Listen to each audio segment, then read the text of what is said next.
I'm Kendra, and I'm pretty good at teaching children how to read. I was a teacher for 7 years, 4 of them in kindergarten. One of the reasons I left the profession is this growing conviction I had that having 20 kindergartners in a room isn't optimal for their learning. I think each one of these children deserves to be at home, learning side by side and one-on-one with the people who love them. Well, I got my wish. All of a sudden, the children of the world are home with their parents. But it might be a case of be careful what you wish for. The problem is that most parents aren't trained or experienced in teaching children how to read. That's where this video comes in. I am going to cover all of the tips and techniques that have worked for me over the years. I will explain how to structure a literacy program, the elements of an effective lesson, and how to develop your own resources, lickety-split. It's time to assume the worst here, folks. Social distancing could go on for a very long time, and maybe your local education authority won't provide you with a distance education option that works well for your family. Assume that worst-case scenario and begin today to provide your child with the education that is their basic human right.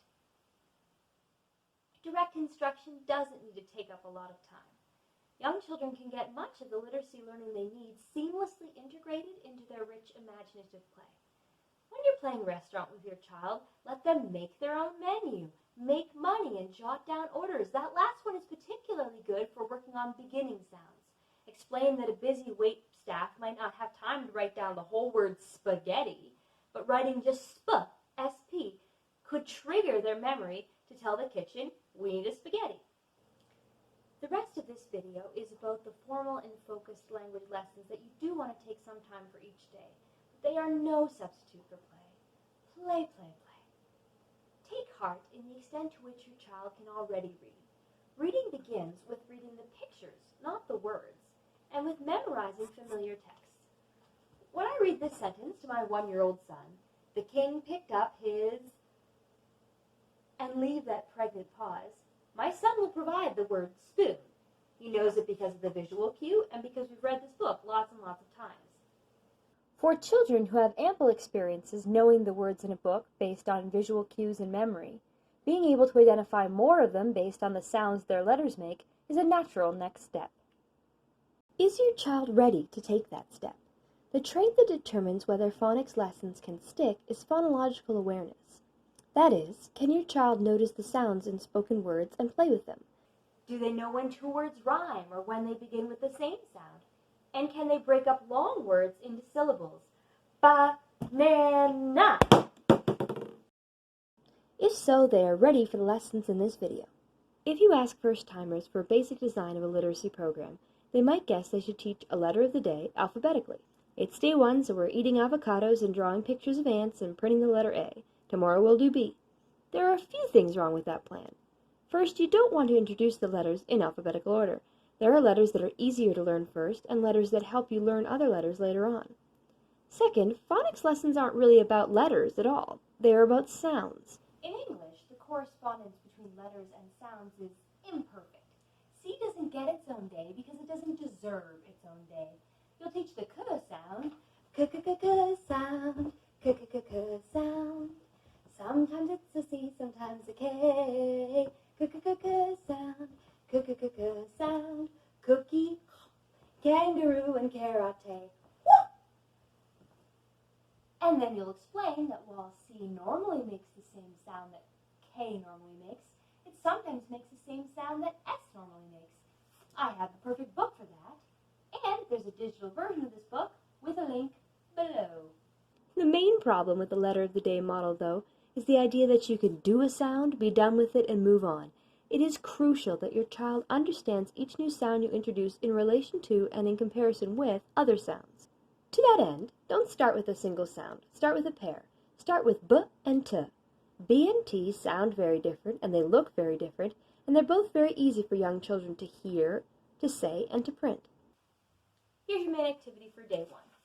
Collect pictures of a lot of B and T words, or draw them yourself, and then have your child sort them into a B versus T poster. Now, it's even more fun to sort physical objects in physical space. Put things that start with B in the B bathroom.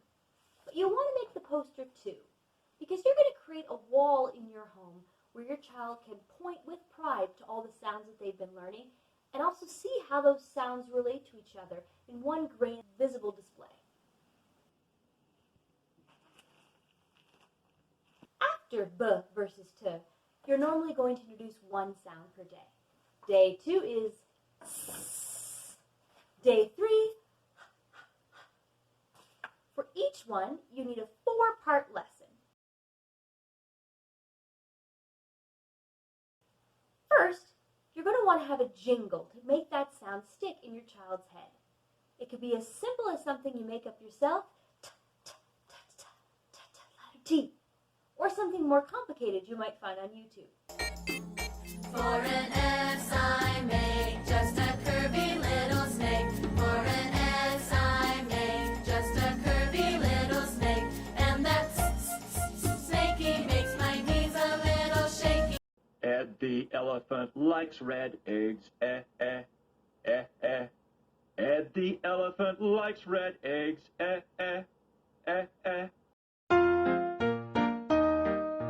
Puff out the candles on the pink, pink cake.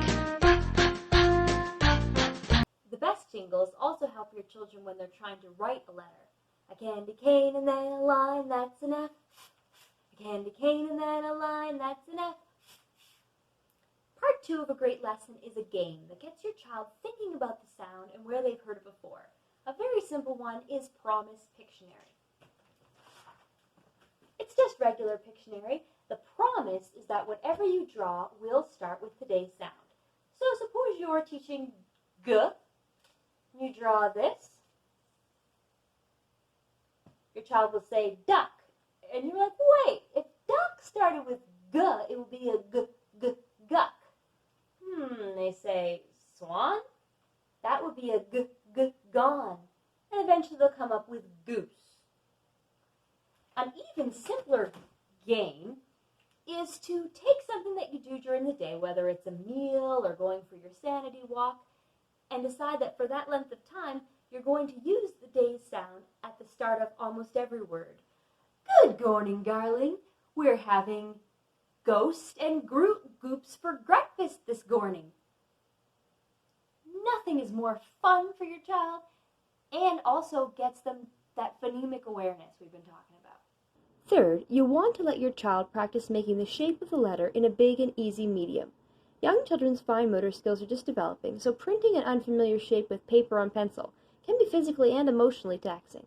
Tracing the shape with a large wet paintbrush that runs smoothly over paper, or making the shape with their finger in a dish of flour, or sculpting it out of Play-Doh or pipe cleaners is easier. Let your child try writing with a pencil or pen or marker by all means, but let them get used to letter shapes in a frustration-free format. Notice that we are talking here about the lowercase form of the letters.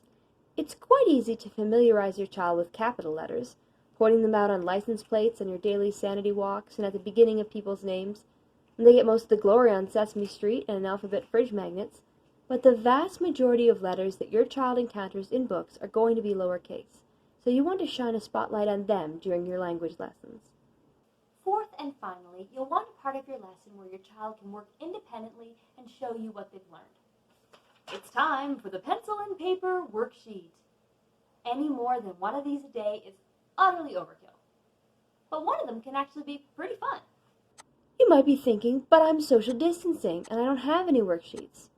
You can find them online, but in my opinion, looking for the good ones is a waste of your time, and sometimes even a waste of your money. Here is how to make a sheet in, let's say, 5 minutes or less. Use PowerPoint, Google Slides, or another program to divide a paper into 6 sections, and select 3 sounds. If it's day 2 of the program, your 3 sounds are going to be B, T, and S. But if you're deep into the program, pick the sound of the day, another sound that you've taught recently, and one you taught way long ago, so that they all stay fresh. The best font for teaching reading is Print Clearly, which you can download for free following the link I've put in the description. It comes with Print Clearly Dashed, which is fantastic because you can get your child to trace their own name in the corner. If you can't use Print Clearly for some reason, ugly old Comic Sans will work in a pinch, as will Google's Indie Flower, as well as any other font without serifs, those fancy little curls that make letters hard to read and very unlike the way that humans print them. Now, do Google image searches for words that start with the sounds. If you select Type Line Drawing under the Tools tab, you'll get images your child can color. A great benefit of making your own sheets is that you can personalize them to reflect your child's interests. B could be for Batman, Barbie, or botany. If your child has a great aunt named Betty, then put her picture in it. Be careful with S words. Choose ones like soap, seal, and sun that start with a simple S sound, instead of words like snake, spider, and skunk that actually start with an S blend. If you don't have a printer at home, fear not, you can make the same sheets by hand just as quickly. 90% of teaching is thinking aloud. Children learn how to think through a problem by watching you do it. Demonstrate how to do the sheet. Say, well, this is a butterfly. Is that a butterfly? A tutterfly? Or a sutterfly? Butterfly, so I'll circle the B. These pick the initial sound from 3 option sheets will serve you well for weeks. Eventually, you'll want to mix it up by doing ending sounds instead. Another interesting variety is a sheet like this, where the child has to decide whether they hear the sound of the day at the beginning or end of a word. Eventually, you'll build up to sheets where the child is not identifying a single sound, but all of the sounds in a word. On a sheet like this, they fill in the blanks with consonants on the blue lines and vowels on the red lines. So, day 1 is B versus T. Day 2, S. Day 3, H. Day 4, I think this will surprise you. I teach the SH blend. Shh. Put S and H together, they go shh like a shark. Put S and H together, they go shh like a shirt. Put S and H together, put S and H together, put S and H together, they go shh like a shark. Time and time again, I have found that it is when I introduce the blended sounds that the whole point of letters, the alphabetic principle, clicks for young children. You want to devote a special section of your learning wall to blends. And make a big fuss of it when you introduce shh. Teach about blenders and serve smoothies. Day 5 is F. Day 6 is M. My monkey met a million moose and made a million muffins. My monkey met a million moose and made a million muffins. M. Lerem. Bop. Bop. After that, you get to introduce the next major category of sounds, vowels, and that is an occasion to eat Oreo cookies. Take an Oreo cookie and tell your child that it is like the word bat. Bat starts with the dramatic B sound and ends with the dramatic T sound. Those are the crispy wafer consonants. But what sticks consonants together are the smoother, creamy vowel sounds like the ah in bats. You'll want a special section of your learning wall just for vowels. And I like mine guarded over by a vowel owl. Because every vowel owl makes 2 sounds. Every vowel owl makes 2 sounds. Every vowel owl makes 2 sounds. A, E, I, O, U. A is the one that you teach first. It can say, Alice saw an alligator. She went, ah, ah. Or it can say its own name, A. I have a great book about this too. Look in the links. Another part of reading that you want to work on with your child is sight words.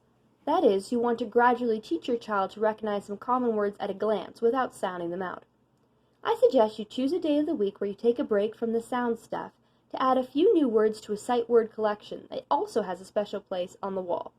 As with B versus T, it is easier to start with 2 words rather than 1 so that your child can compare them. I start with and the, because children enjoy finding them in the titles of books and movies like Beauty and the Beast. After and the, I do she and he, then me and you, then color words.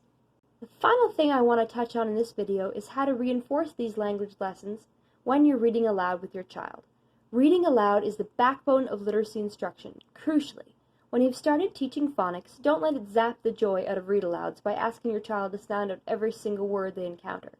At first, all you want to do is once or twice a book, if you happen to come to a word that is phonetic and made entirely out of sounds you've taught, demonstrate you yourself sounding it out. Qu, e, n. Qu, e, n. Queen. When you've demoed that 100 times or so, have your child take over. I will have more to say about read-alouds in another video, but this has been enough for now. Enjoy teaching your child to read. Check out the links and other additional information in the description below. And please, wash your hands.